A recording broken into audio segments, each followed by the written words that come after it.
When Beatlemania was at its height in 1964, jobbing musician Jimmie Nicol spent 12 days pretending to be one of the band's members. The former member of the Shubdubs was asked to join the Beatles on their world tour as they were about to leave for Australia. This came after the group had been swept up in a storm of American love since their February arrival at JFK Airport in New York.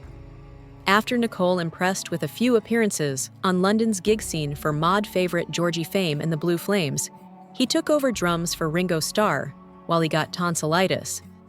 While Paul McCartney and John Lennon were amenable to having him fill in for a while, George Harrison, the guitarist, threatened to boycott the band in support of Ringo.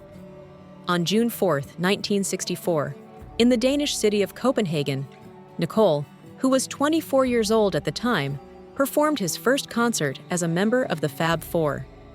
He had hurriedly packed and joined the group when they initially departed the UK for Europe. Nicol would later come to regret his time with the Beatles, even as he smiled for pictures with his temporary bandmates and wished them well. His life after 1964 has always fascinated Fab Four fans. In the 1980s, there was talk that he had passed away, and other rumors said he was traveling the world, visiting places like Mexico and India.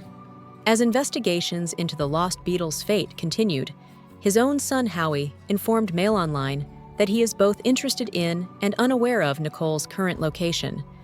A son of rock and roll icon and Beatles buddy Roy Orbison was reportedly involved in the casting process for a film about Nicol in recent years. Sir Sam Mendes, a British filmmaker who won an Oscar, will direct 4 new documentaries on the 4 official Beatles.